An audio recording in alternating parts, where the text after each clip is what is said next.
ছেলেদের এসেছে হিয়ারিংয়ের নোটিশ আর তাতেই মৃত্যু আতঙ্কে বাবার। এটা মালদায় এরকমটাই অভিযোগ, এরকমটাই দাবি পরিবারের। মানিকচকে শেখ শরীফুলের মৃত্যু, দুই ছেলের নামে হিয়ারিং নোটিশ আসায় এতটাই আতঙ্ক।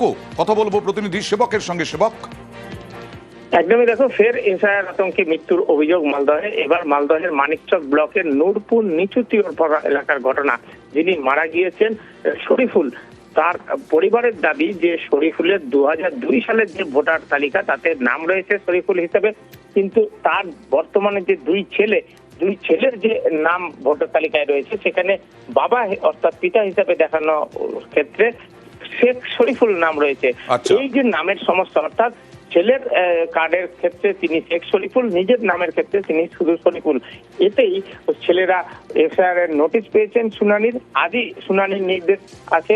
5 দিন আগে নোটিশ পৌঁছায় বাড়িতে। তারপর থেকেই বাবা শরীফুল তিনি আতঙ্কে ছিলেন, দুশ্চিন্তাগ্রস্ত হয়ে পড়েন যে ছেলেদের কোনো সমস্যা হবে নাকি, ছেলেদের শুনানি গ্রাহ্য হবে কিনা, নাম তালিকায় থাকবে কিনা, এ নিয়ে তিনি টেনশন করছিলেন। তারপরে ভোর রাতে তার মৃত্যু হয়। পরিবারের দাবি এই যে দুশ্চিন্তা, এর মৃত্যুর এটা অন্যতম কারণ।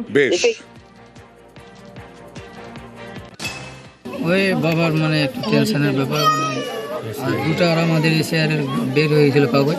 কি এসআইআর নোটিশ এসেছিল? নোটিশ এসেছিল। কি জন্য নোটিশে কি দেওয়া ছিল? দেওয়া আছে যে বাবার নাম নাই, এগুলো ভুল দেখাচ্ছে, ম্যাচিং নাই, খালি শেখটাই নাই, এই 2-3টা জিনিসে এই জন্য পাঠিয়ে দিয়েছে নোটিশ। আচ্ছা, কবে এসেছিল নোটিশ? নোটিশটা 4-5 দিন হয়ে গেল মোটামুটি। আচ্ছা, শুনানি কবে ছিল? 27 তারিখ। খাওয়া টাওয়া খাচ্ছিল না, সকালে মানে 2টার সময় মানে বুঝতে পারলাম না কিভাবে ডেট করি।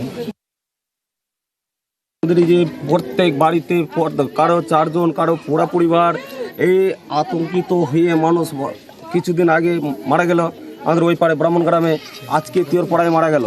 এই ইলেকশন কমিশন এটা যে করেছে, এই যে নোটিশ পাঠিয়ে একটা শেখের জন্যে, শেখ থেকে মানে ছেলের নামে শেখ আছে, বাবার নামে শেখ নাই, তার জন্যে ওর নোটিশ পাঠানো হলো।